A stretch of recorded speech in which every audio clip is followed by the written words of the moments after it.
Honorable Men Discord. FBI Director Kash Patel battles questions at the Senate oversight hearing. Let's talk about it. How you see yourself is how you perceived. I see a man strong, gifted, head strapping, never down on his knees, begging. Gotta make a way, even in my darkest hour. Say the odds against me was new. I would never cower. As always, welcome back to another episode. If you haven't, hit that like button, hit that subscribe button, tell a friend to tell a friend. I drop videos daily Eastern time at 5 p.m. Why do I feel like I said that backwards? At 5 p.m. Eastern time. Let's get straight to it. So, FBI Director Kash Patel found himself on the hot seat, just defending himself, defending the president, and taking it from different directions. So I have 3 separate videos queued up. I'm not going to play them in its entirety because I don't want to make this a long form episode. But wow. First and foremost, let me just say this. And I'm pretty sure I've said this before in other episodes. But most recently, I'm pretty sure I said it in regard to Charlie Kirk and the gruesome way he was killed in front of thousands of people on a college campus. This whole notion that left is right, right is right, either side is right, is, in my opinion, completely illogical. And here's why. You have the director of the FBI here battling questions at this hearing. And here's the reality of it, folks.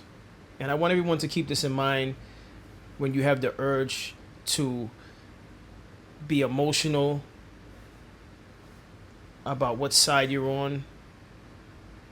Listen, we're all humans, we're all flawed. All right? Doesn't matter if you have a suit on, a shirt and tie, you're not perfect. And if you believe you're perfect, you're lying to yourself. That's a real statement that I just said. It doesn't matter what type of car you're driving or what type of car you get dropped off in meaning you have a chauffeur, you have a driver, you wear a nice suit, nice shirt and tie, or for females, if you have a nice dress. It's all presentation. Why? We're all imperfect human beings. And the problem with this world, in my humble opinion, is that we believe a facade. We watch others and we say, he might be the right guy to follow because of whatever reason you fill in the blanks. And that's not to say that there's not men and women out there that hold integrity close and dear to themselves. But I want everyone to just understand, before some of you out there end up like the gentleman who took Charlie Kirk's life, meaning you're extreme in your convictions and your beliefs and who you follow or whatever the case is, just understand, when you're following another human being, that person is flawed. Now, they might have some good qualities that is worthy of listening to and following to a degree, but just understand they're a human being, so they're capable of being flawed. Now, you might say to yourself, why are you telling me all of this, and what does that have to do with the director of the FBI, Kash Patel, right? What does that have to do with Kash Patel? Well, it has a lot to do with Kash Patel. First and foremost, is it impossible to think that Kash Patel, his position, the duties that he carries out as far as firing certain personnel from the FBI, is it impossible to think that that those things were influenced by the president? No, it's not impossible. It's not moral. It's not just, but it's not impossible. And I'm not saying Kash Patel is guilty. What I am saying is just understand that, just even given the history of this country alone, corruption is a real thing. And if you're going to sit there I don't care what side you're on, and deny that, then I don't even need to hear any more from you. So until we as United States citizens could actually admit that there's been corruption throughout the history of this country, we're all just living a lie. All right? And until I could see honest people in front of the camera, whether politicians or non-politicians, being honest about the things they say, I'm going to take it with a grain of salt. So let's get to the stuff that I have queued up, all right? This is, again, this is the hearing, the oversight hearing. And this hearing is in regard to the Epstein files. So for those of you that are unaware, there were claims that the President Donald Trump, was mentioned within the Epstein files. And because of that, some believe that the president hired certain personnel in his cabinet and in his administration to make sure it goes away. One of which was the director of the FBI, Kash Patel. And here's the thing. We'd like to believe the FBI upholds a standard to oversee the United States government, make sure everything is done accordingly. But once again, any position, any field that is ran by human beings is capable of being flawed. I don't care how shiny you make it look, how pretty you make it look, how polished you make it look. As long as there's human beings behind those positions, there's a probability that corruption can leak through. So with that being said, let me get to the first video I have queued up. And again, I'm not going to play all of these things. This is just for educational purposes. All right.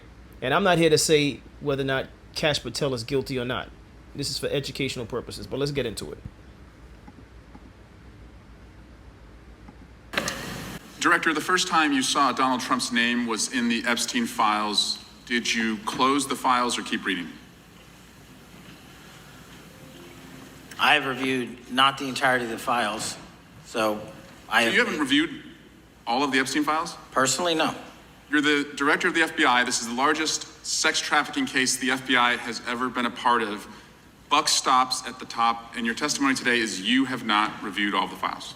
What I've been doing is been busy providing the safest country this country has seen in modern U.S. history in historic speed, because the men and women of the FBI are given the resources to reduce the homicide rate, to reduce the drug trafficking rate, to reduce the amount of children that are being trafficked and the number of pedophiles. It sounds like those children being trafficked. I appreciate high. The director reviewing the files.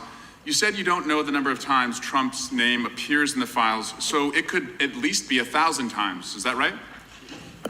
The number is a total misleading factor. We have not released anyone's name in the Epstein files that has not been credible. Director, could it at least be 1,000 times? We have released every piece of legally permissible information. Okay, you can characterize the numbers however you want it. Claiming my time, Director. It sounds like if you don't know the number, it could at least be 1,000 times. It's not. It's not. Is it at least 500 times? No. Is it at least 100 times? No. Then what's the number? I don't know the number, but it's not that. Do you think it might be your job to know the number? My job is to provide for the safety and security of this country. My job is not to engage in political innuendo so you can go out to the sticks and get your 20-second hit in your fundraising article. My time, Director. Keep going, reclaiming your time, because the people of California are being underserved by your representation. If the president is not implicated, why not release everything that involves him? We have released everything, the president and anyone else's side, that is credible and lawfully be able to be released. Your fixation on this matter and baseless accusations that I'm hiding child pedophiles is disgusting. Anyone that says that needs to look at the stats alone and go back to the state of California, who's receiving the biggest surge in FBI resources through my redeployment, because the cities of Los Angeles, San Diego, and San Francisco need it. Director, remembering your oath to tell the truth, did you ever tell Donald Trump his name is in the files? I have never spoken to President Trump about the Epstein files. Did you ever tell the Attorney General that Donald Trump's name is in the Epstein files? The Attorney General and I have had numerous discussions about the entirety of the Epstein files and the reviews conducted by our team. Did you tell the Attorney General that Donald Trump's name is in the Epstein files? And we have released where President Trump's name is in the It's a simple attorney's question. file. Did you tell the Attorney General that the President's name is in the Epstein files? During many conversations, that the Attorney General and I have had on the matter of Epstein. We have reviewed. The question is painstakingly simple. Who Did you can tell be- the Attorney General that Donald Trump's name is in the Epstein files? Yes or no? Why don't you try spelling it out? if Yes you're gonna or mock no, me? Director? Use the alphabet. Yes or no? No? A, B, C, Director, D, E, F? it Don't sounds wanna like do you don't want to tell us. Did you tell the Attorney General that Donald Trump's name was in the Epstein files? Why don't you try serving your Director, constituency did by you tell the focusing on Attorney reducing General violent that Donald crime in this Trump's name- country and the number of pedophiles that Director, are legally reclaiming my harbored in time, your Director. sanctuary cities in Director, California? reclaiming I'll my work with time. you on that. Do Regular you wanna order, Mr. work with us Chairman. on that? Director, I reclaiming my belongs to the time. gentleman from California. Did you tell the Attorney General that Donald Trump's name is in the Epstein files? Yes or Question no? has been asked and answered. You've not answered it, and we will take your evasiveness as a consciousness of guilt. Director, did Donald Trump ever say to you, just find and release the entire truth? Don't worry if I'm in it. The instructions from the administration were to release all credible information, and we have done that. Did Donald Trump ever provide information about Jeffrey Epstein as an informant? Donald Trump has not been, and I can only speak for the FBI, an informant of the FBI. So, Director, you've played this cute shell game where you say you can't release everything because the court has said that it legally is not allowed to be released, but the court calls bullshit. Judge Richard Berman said that when you went to the court, quote, information contained in the Epstein grand jury transcripts pales in comparison to Epstein investigation information and materials in the hands of the Department of Justice. So let's move on, Director. You wrote a book called Government Gangsters. You identified 20 individuals in that book. Ladies and, well, gentlemen, but ladies also, in case have female viewers, just keep in mind this is the Senate. All right, this is a case study, this episode. Again, I just want everyone to just keep in mind, just because something looks polished, clean, the presentation is phenomenal, doesn't mean it's right. Which is why, in terms of politics, extremists on either side, to me, in my opinion, is ridiculous. Being an extremist, because you're being an extremist for human beings that are flawed. But let's get back to this. By the way, the language, these are professionals. You have the Republican Eric Swalwell, I know I'm probably not pronouncing his name correctly, calling bullshit in the hearing, using the word bullshit. These are intelligent people, by the way. Use this as a case study. All right, rewatch this episode and understand these are people in positions that many of you watching this can't fill out a job application in being these positions. All right. You have the Republican. Oh no, I'm sorry. I think that's for Rep Eric Swalwell. It says D California. No, so he's a Republican. All right. Point is, he's using language like I call bullshit, insulting the director of the FBI. This is a hearing, but this is not about being insulting.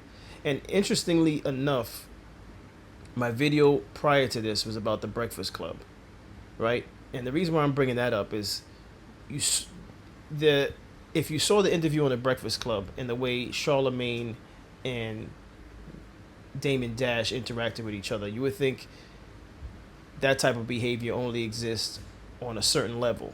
But here you're seeing this happening in the Senate.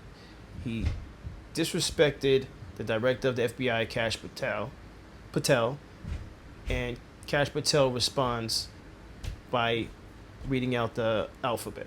But let's continue. You put me on that list at the top of the list. Thank you. My children find it flattering. 20 of those individuals have been investigated or have had adverse actions. Director, considering that you have identified these people as, quote, government gangsters, will you recuse yourself from making any investigation decisions about these individuals? Anyone that has been terminated at the FBI has been done so the because question they failed again. to meet the muster and their Director, constitutional I will obligation. work on the audio-visual capabilities. I'm going to of folks that borrow don't your even hear me. terminology and call I'm reclaiming bullshit my on your time. entire career in I'm Congress. reclaiming my time, It has been a Director. disgrace to the American Director, I'm people. reclaiming my You time. can reclaim your Will you time all you recuse want. yourself? Chairman, you're going to allow a witness to Gentlemen, speak this way? Mr. Chairman, would you give... Recuse yourself, Director. The gentleman has no time Mr. to... Chairman, So let's continue. We have more clips from this this hearing, this Senate hearing, oversight hearing with the Director of FBI Kash Patel. And it just continues, the onslaught of questions that he has to figure ways to answer without incriminating himself. But let's get into it. To Stephen Miller. Frequently on our Homeland Security task forces. You frequently talk with Stephen Miller about subjects other than Homeland Security Task Force issues, correct? I frequently talk to Mr. Miller about Homeland Security task forces. Has Stephen Miller ever given you his opinions on how to run your agency? Mr. Miller's interagency operations are invaluable to the FBI. That's what we talk about. So you frequently discuss your job and your responsibilities with Stephen Miller and Pam Bondi, I imagine, as well. Absolutely. She's the Attorney General. Understood. Okay. Donald Trump promised to make us all safer. You have pushed out senior FBI agents with decades of knowledge and experience. In fact, this is the first time in FBI history that neither the director nor the deputy director have any experience with the FBI. You've shifted the agency's priorities primarily to pursuing Donald Trump's immigration enforcement agenda. According to ICE data, the Cato Institute, which is a conservative think tank, found that 20% of all agents have been diverted from their work to assist ICE immigration enforcement. 20%. Part of this operation is the work of mass law enforcement who jump out of cars, snatch people off streets at churches, schools, and their jobs and hospitals. Have there been any FBI agents who investigate crimes against children that have been assigned to immigration enforcement, yes or no? The premise of what you say is entirely false. Have there been any FBI agents who investigate foreign domestic terrorism? You don't get to say America is not safer under this leadership. I am not saying America is safer because of the work of the FBI. You're making a presumption of premise. 4,700 children. Sir, we have seized 6,000 weapons and 23,000 violent felons have been arrested. That FBI agents who investigate human trafficking have been reassigned to immigration enforcement. You are not denying that FBI agents who are on the task force that fight against Russian oligarchs have not been reassigned. Public Corrections Squad reassigned. People who defend children reassigned. You're not denying that. I've seen you time and time again attack my colleagues' premises of questions as a way to not answer the question. So let me end with this. I believe you have made our country weaker and less safe. I believe that we are more vulnerable to a major event, and I pray to God it doesn't happen. You've gutted the Bureau of Institutional Knowledge and Expertise. You fired or pushed out seasoned FBI officials, many with more than 20 years of experience, and were working on cases that were critical. You've been purging thousands of serious law enforcement officials who spent their careers keeping us safe, only to lower hiring standards in order to find anyone to replace them. And shockingly, you admitted in this hearing to Senator Coons that it would take 14 years to fill the vacancies at your agency. Many are the result of your purge. 20% of FBI agents are doing low-level immigration enforcement instead of their mission-critical work. You've disbanded entire task forces that stop election interference, foreign influence, public corruption. And who benefits from this? Well, corrupt people benefit from it. Criminals benefit from it. Vladimir Putin benefits from it. And gentlemen, ladies, if you're watching, welcome to America. Welcome to America. And this is not my words. Well, it's coming out of my mouth. I'm saying it. But this is nothing new. And I know me come across as, I'm bashing this country and I don't like this country. But this is nothing new. It's nothing new. But let's continue. It makes me wonder who you're looking out for. It makes me think we can't trust you as a nation. You swear to release the Epstein files, but now you're withholding the Epstein files. You claim that you have a suspect in a serious assassination. Whoops, then you don't have a suspect.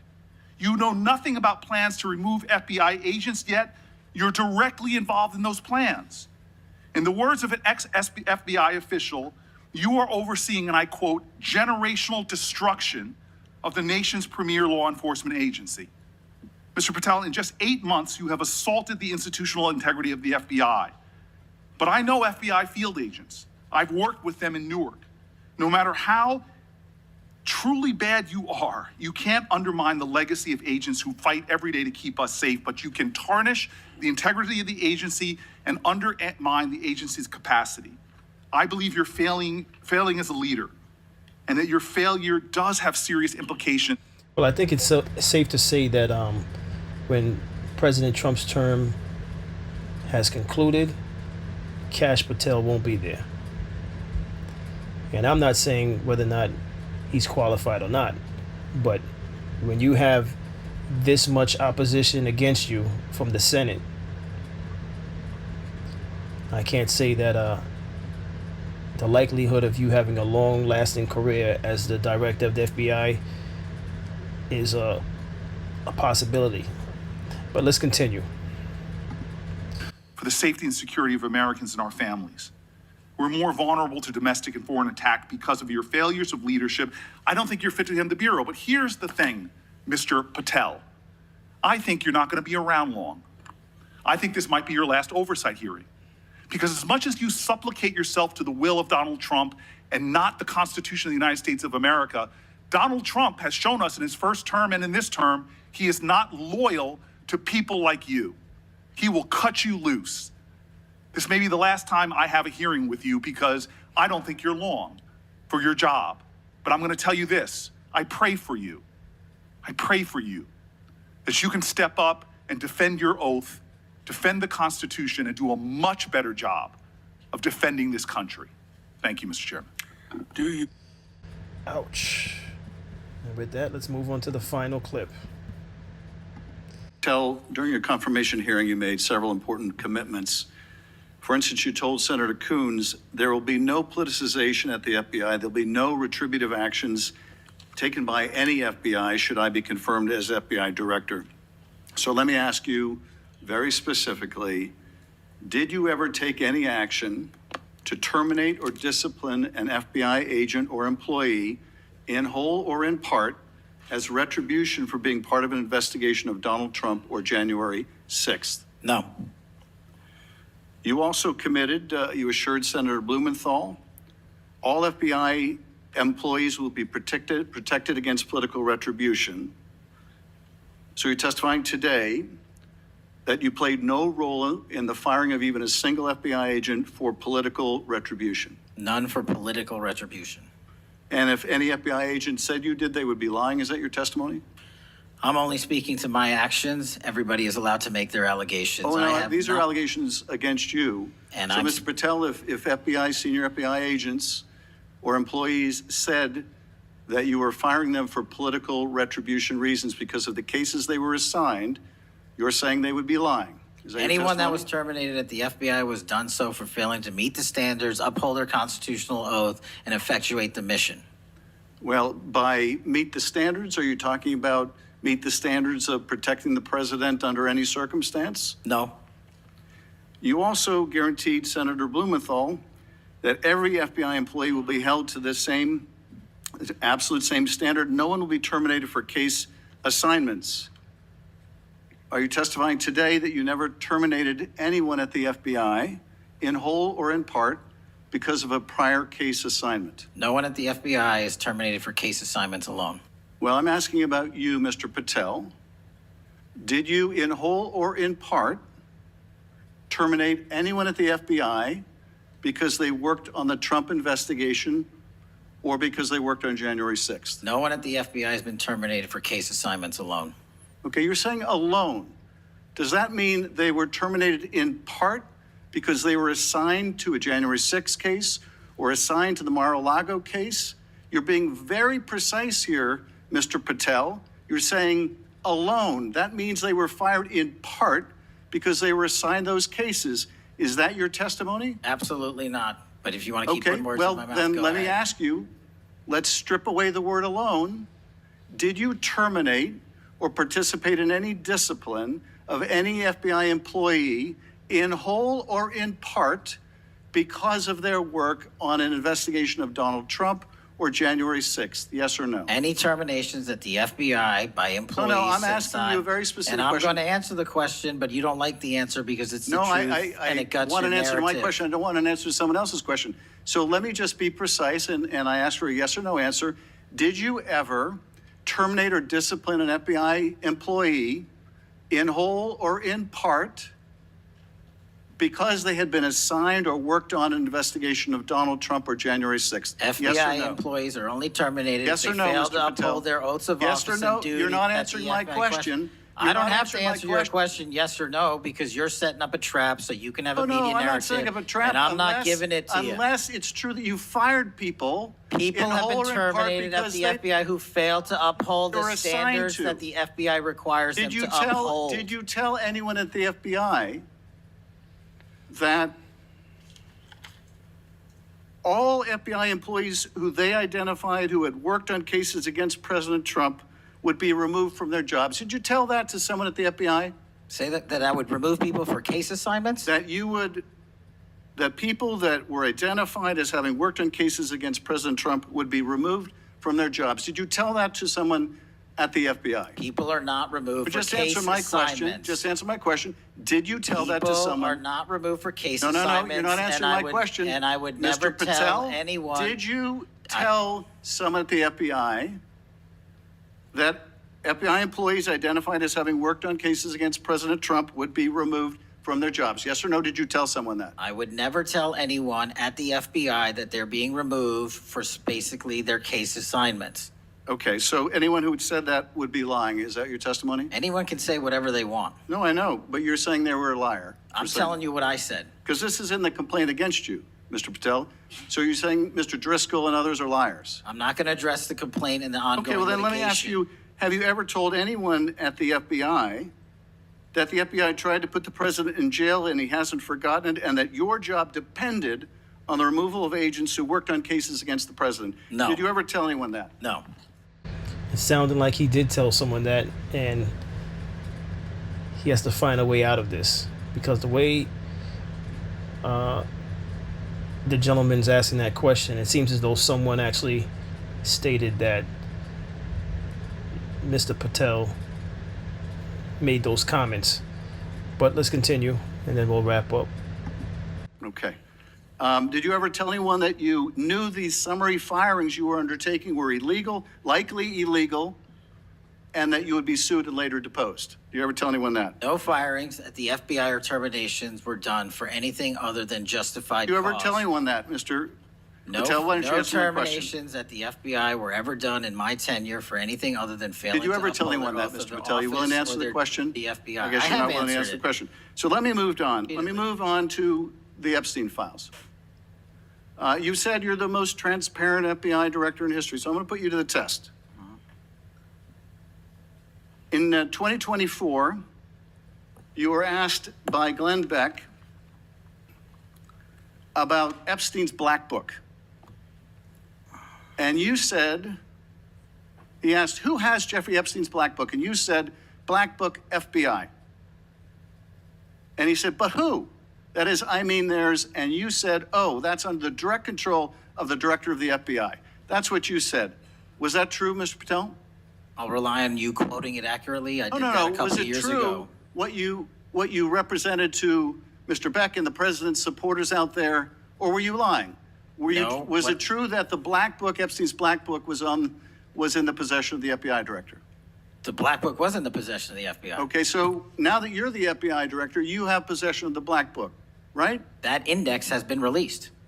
So you have Jeffrey Epstein's Black Book? What is known as Jeffrey Epstein's Black Book has been released Okay. by and you, us. And you released it. And let me follow up on Senator Kennedy's question, because he asked you, I would not want to be in his hot seat, on that hot seat.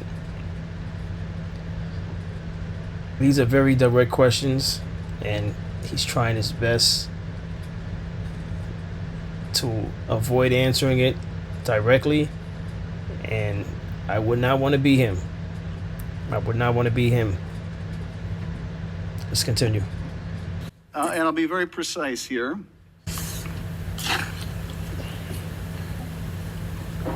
You've seen most of the files. Who, if anyone, did Epstein traffic these young women to besides himself? And you said himself, there's no credible information, none. If there were, I would bring the case yesterday that he trafficked to other individuals. And Kennedy, the information we have again is limited. And Senator Kennedy said the answer is no one. And you said for the information we have. So is it your testimony today that in all of the Epstein files, that Jeffrey Epstein trafficked no one to anyone but himself? Is that your testimony, Mr. I never Patel? said Jeffrey Epstein didn't traffic anyone else.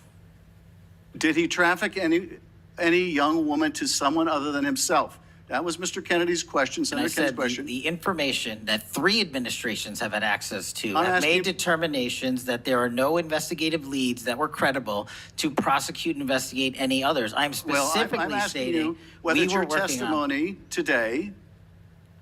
Well, you just read that it, and I said it I'm- 10 minutes ago, so let the record reflect my I testimony. just want to make sure there's no misunderstanding because there are victims like Virginia Guifer who have testified otherwise, who have said otherwise, and you're telling the American people today that the Epstein list is a single name and it's Jeffrey Epstein. That's what we're to believe? That's not what I'm saying. That's what you're saying, and Well, you can say whatever you want. Let me ask you this.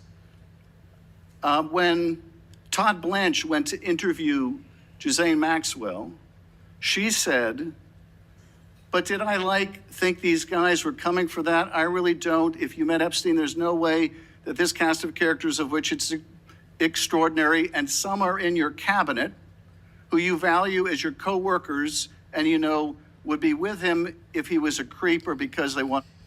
Listen, I'm going to end this episode here. Listen, there's corruption everywhere, not just entertainment. There's corruption not just with people that are in poverty. There's corruption in politics. Again, anywhere that humans are, there's a possibility of corruption. I'm not saying everyone's corrupt. There's some upstanding people in this world. There's some honest people in this world. There's some people that live by integrity. There's people that have morals. They have a belief system. And then there's others. There's others that are corrupt, that will do anything to maintain a position, that will appear in presentation to come across as perfect, all-knowing, never doing anything wrong. And the reason for this episode is for you to pay attention. Just pay attention a little bit closer to the world around you. It's not just entertainers that are doing some things that we feel are less than. It's some of the people in the high positions that are doing the same thing. Why? Because they're humans. So again, until we could acknowledge that human beings are capable of corruption, until we could acknowledge, and human beings of all races, by the way, human beings of all races, we're not going to sit here as though one race is better than the other. Human beings of all races can and have committed corruption. All right? The left has been corrupt, the right has been corrupt, and so on and so forth. This is a case study, and I hope you're paying attention. Not just to this episode. Hopefully this episode, something within the episode sparked your interest and you do your own due diligence, and maybe you continue to follow this oversight hearing. But regardless if you're into politics or not, the point of this episode was just to point out that what is being said in this hearing, to me, is clear, and it seems as though they're implying, if not saying it directly, that the new cabinet of President Donald Trump has parties involved in that cabinet that are covering up his tracks. I'm not saying whether or not it's true. I'm not saying whether or not it's false. But that's what's being implied in this particular hearing. What's your thoughts on this? Let me know in the comments. As always, I appreciate everyone for tuning in. If you haven't already, hit that like button, hit that subscribe button, tell a friend to tell a friend. I drop episodes daily at 5 p.m. Eastern Time. See you on the next episode, and stay honorable.